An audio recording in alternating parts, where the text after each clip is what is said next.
Shalom Bapak Ibu Saudara terkasih. Ya. Tidak kita sadari, tidak kita rasakan. Kita bisa merasakan bahwa penyertaan Tuhan dalam kehidupan kita itu demikian luar biasa. Buktinya hari ini kita bisa ada di tempat ini. Ya. Walaupun dengan penuh kesederhanaan dan keterbatasan karena situasi dan kondisi. Tetapi kalau hari ini kita bisa merayakan Natal, ini semua karena kemurahan Tuhan. Yang setuju berikan tepuk tangan yang paling meriah. Oleh karena itu, ya, sebelumnya saya mengucapkan selamat Natal buat warga kerajaan surga, buat Bapak Ibu Saudara terkasih, dan juga selamat tahun baru. Nah, mari kita ucapkan kepada orang-orang di sebelah sisi kanan kiri kita, mungkin muka belakang, dengan cara namaste atau salam kasih di dada. Ya. Sungguh saudara bahwa sekalipun Bapak Ibu Saudara memakai masker, saya merasakan suatu sukacita yang luar biasa pagi hari ini. Ya, yang bersukacita berikan tepuk tangan yang paling meriah. Nah, saudara, sesederhana apapun yang namanya perayaan Natal, itu pasti membawa sukacita.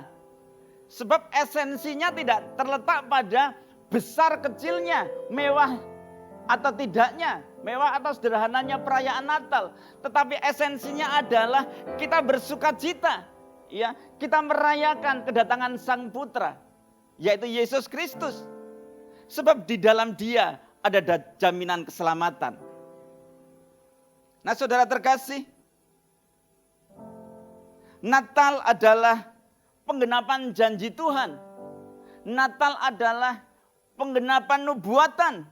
Ya, firman menjadi manusia dan tinggal di antara kita. Nah, saudara terkasih, dunia membutuhkan kepastian. Dunia membutuhkan keselamatan. Dunia membutuhkan pengharapan. Dunia membutuhkan jalan keluar. Dan Yesus Kristus, the Son of God, adalah jawabannya.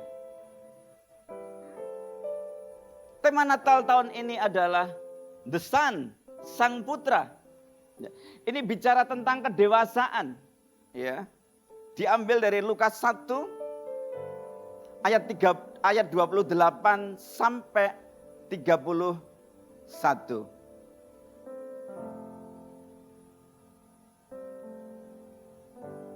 Ketika malaikat itu masuk ke rumah Maria, ia berkata, "Salam hai engkau yang dikaruniai, Tuhan menyertai engkau." Nah, salam yang sama dengan yang diterima oleh Ibu Maria, ya, yang diucapkan oleh malaikat Gabriel. Salam yang sama juga diucapkan oleh malaikat Gabriel kepada saudara dan saya. Tuhan menyertai engkau.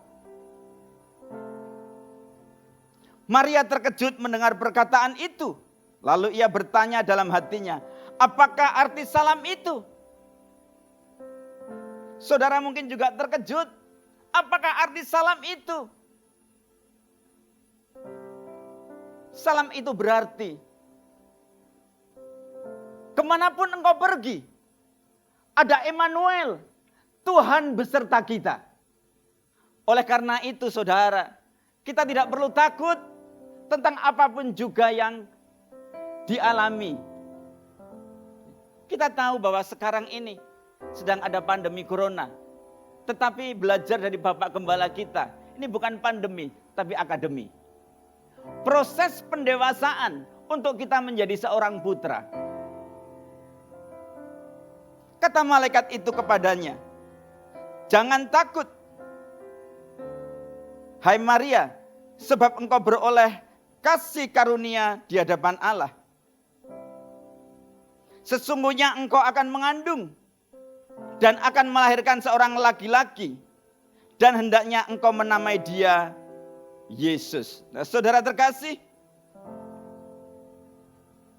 a son, putra, bukan a baby boy. Ayat 32 dikatakan, ia akan menjadi besar dan akan disebut anak Allah yang maha tinggi.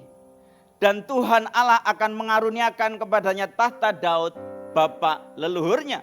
Ia akan menjadi besar. He shall be great. Artinya adalah agung, mulia, terkenal. Nama yang besar. Dia adalah the Son of God. And he shall be called the Son of Haggis. Dan ia akan menjadi raja atas kaum keturunan Yakub sampai selama-lamanya.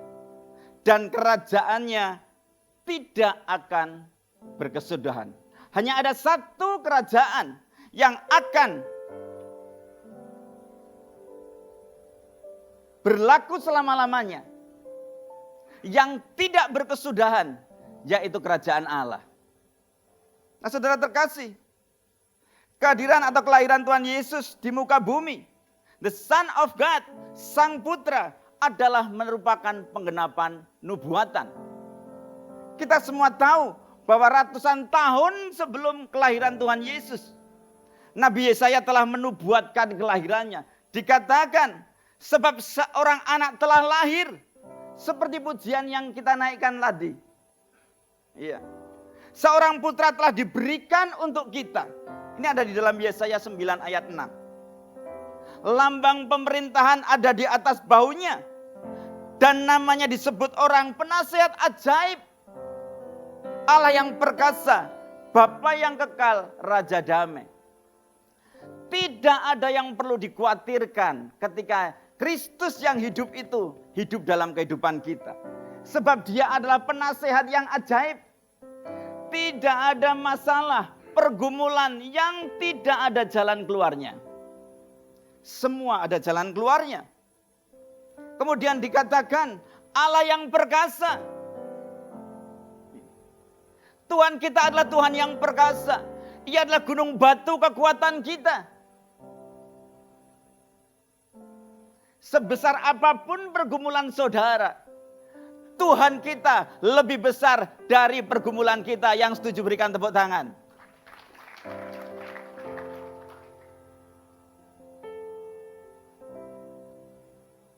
Tuhan yang kudus, Tuhan yang mulia, Tuhan yang agung dan maha besar itu, ya, mau menjadi manusia sama dengan saya dan saudara.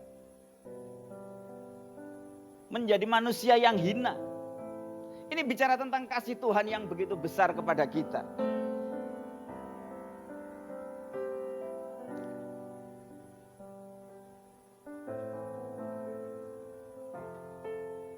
Saudara terkasih, Natal ini tidak bisa dipisahkan dengan yang namanya kematian dan kebangkitan Kristus. Itu satu paket, saudara. Iya. Ada kabar gembira, tetapi juga ada bagian yang harus kita mengerti. Bagian kita yang harus kita lakukan dalam kehidupan kita, yaitu bertumbuh menjadi dewasa.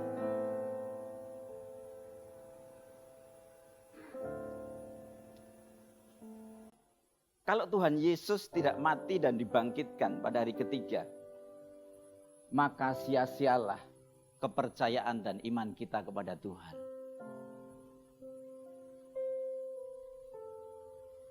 Hari ini kita akan belajar bersama 3 hal penting yang kita terima, yang saya dan saudara terima.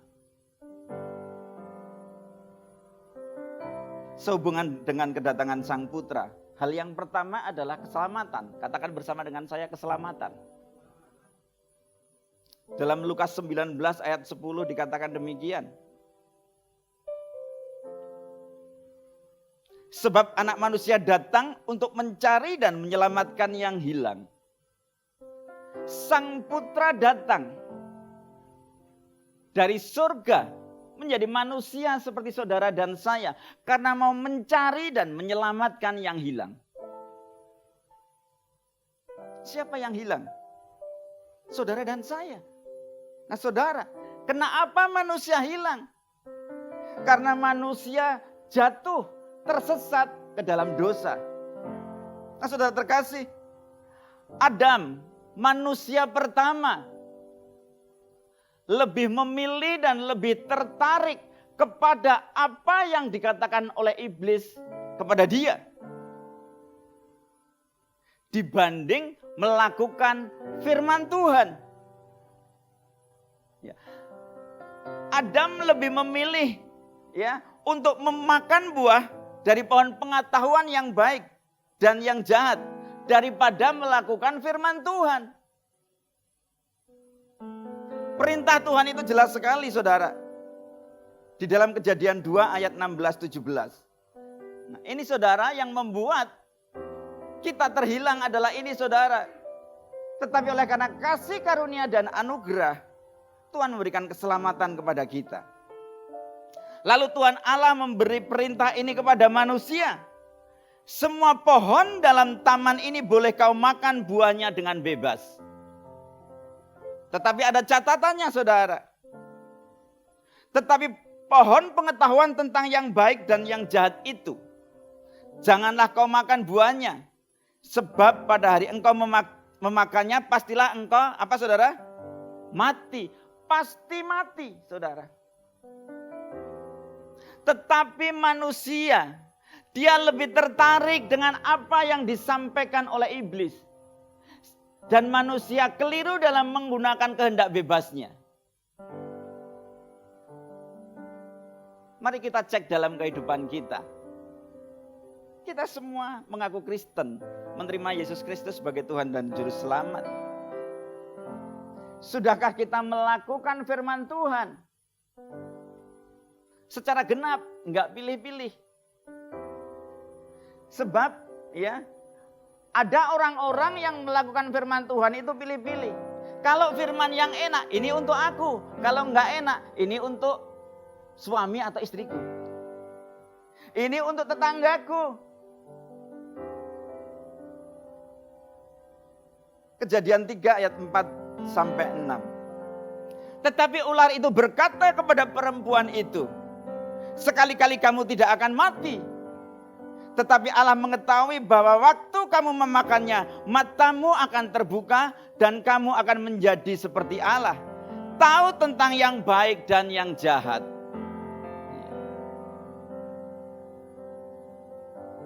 Perempuan itu melihat bahwa pohon itu baik untuk dimakan dan sedap kelihatannya. Lagi pula pohon itu menarik hati karena memberikan pengertian. Ya, lebih tertarik kepada apa yang disampaikan oleh iblis. Lalu ia mengambil dari buahnya dan dimakannya. Dan diberikannya juga kepada suaminya yang bersama-sama dengan dia. Dan suaminya pun memakannya.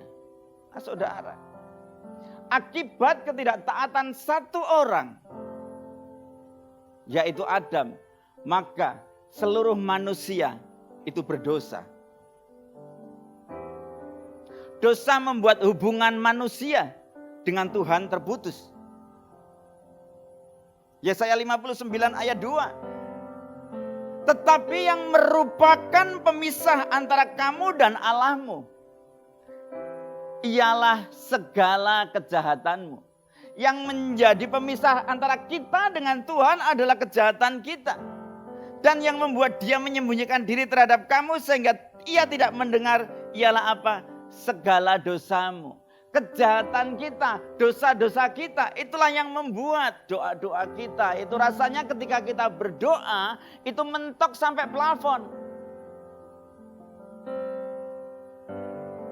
Saudara mungkin berkata ketika berdoa, Tuhan kenapa engkau tidak mendengar doaku? Bukan Tuhan tidak mendengar doa kita. Tuhan tidak mendengarkan doa kita. Tetapi karena ada pemisah, yaitu dosa dan kesalahan kita. Kisah Para Rasul ayat 4:12. Dan keselamatan tidak ada di dalam siapapun juga selain di dalam Dia. Selain di dalam Kristus. Sebab di bawah kolong langit ini tidak ada nama lain yang diberikan kepada manusia yang olehnya kita dapat diselamatkan. Di bawah kolong langit ini hanya ada satu nama yang bisa menyelamatkan kita. Siapa namanya? Yesus Kristus Tuhan. Jadi makna pertama, berkat pertama yang Tuhan berikan kepada kita adalah keselamatan. Oleh karena pelanggaran satu orang, yaitu Adam, semua orang jatuh ke dalam dosa. Tetapi jauh lebih besar kasih karunia Allah kepada kita. Oleh karena satu orang, yaitu Yesus Kristus, Son of God, Sang Putra. Semua orang yang percaya kepadanya akan menerima yang namanya apa saudara? Keselamatan. Hal yang kedua adalah keteladanan. Saudara terkasih, Tuhan menerima kita apa adanya, betul? Tuhan tidak melihat masa lalu kita. Tuhan tidak menerima kondisi keuangan kita. Tuhan tidak melihat yang namanya apakah kita dosa besar atau kecil. Tuhan tidak melihat kita bertobat waktu umur berapa. Tuhan menerima kita apa adanya.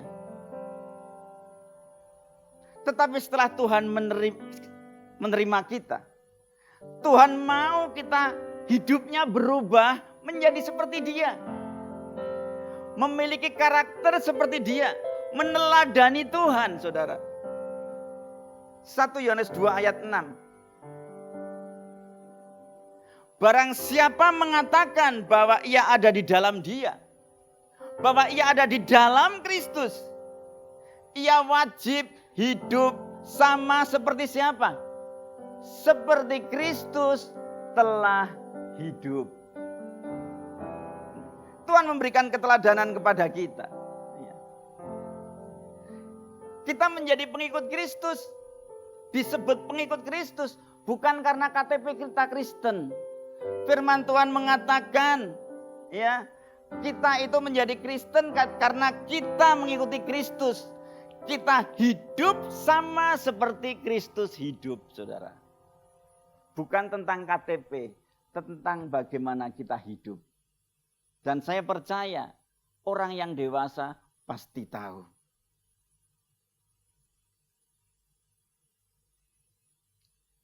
Teladan dalam kasih. Ya. 1 Yohanes 4 ayat 7 dan 8. Saudara-saudaraku yang kekasih, marilah kita saling apa saudara? Mengasihi. Sebab kasih itu berasal dari Allah. Dan setiap orang yang mengasihi lahir dari Allah dan mengenal Allah. Barang siapa tidak mengasihi, ia tidak mengenal Allah. Sebab Allah adalah kasih. God is love. Allah adalah kasih. Mari cek dalam kehidupan kita. Kita semua mengaku anak Allah. Tetapi sudahkah kita hidup di dalam kasih? Sebab dikatakan barang siapa tidak mengasihi, ia tidak mengenal Allah. Bagaimana kita mengaku bahwa kita anak Allah, sedangkan kita tidak hidup di dalam kasih? Ya, orang yang hidup tidak di dalam kasih dikatakan tidak mengenal Allah. Ngakunya anak Allah, tapi nggak kenal Allah. Hal yang kedua, teladan dalam ketaatan. Sang Putra itu taat banget, saudara. Ya, Yesus taat bahkan sampai mati di atas kayu salib. Filipi 2 ayat 5 sampai 8. Hendaklah kamu dalam hidupmu bersama menaruh pikiran, perasaan yang terdapat di dalam Kristus Yesus. Yang walaupun dalam rupa Allah tidak menganggap kesetaraan dengan Allah itu sebagai milik yang harus dipertahankan. Melainkan telah mengosongkan dirinya sendiri dan mengambil rupa seorang hamba dan menjadi sama dengan manusia. Ada kerendahan hati. Dan dalam keadaan sebagai manusia, ia telah merendahkan dirinya dan apa saudara? Taat sampai mati, bahkan sampai mati di kayu salib. Nah saudara, yang menyebabkan Tuhan Yesus Kristus tetap tergantung di atas kayu salib.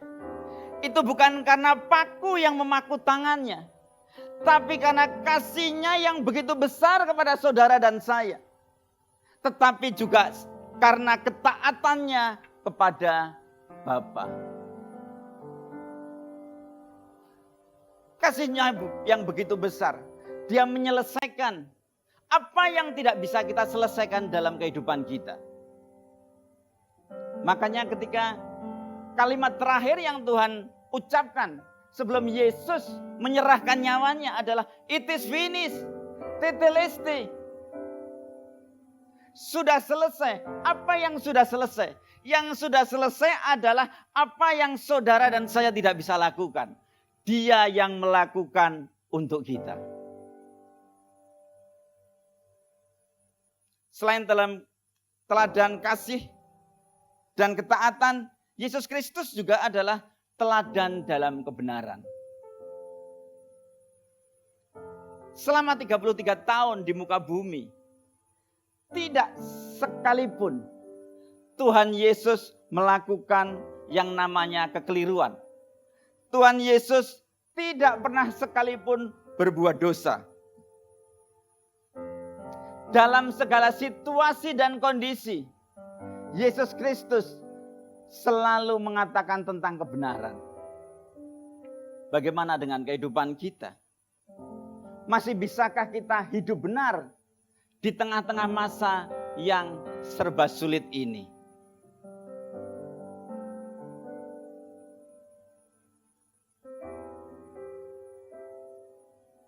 Matius 26 ayat 62 sampai 67.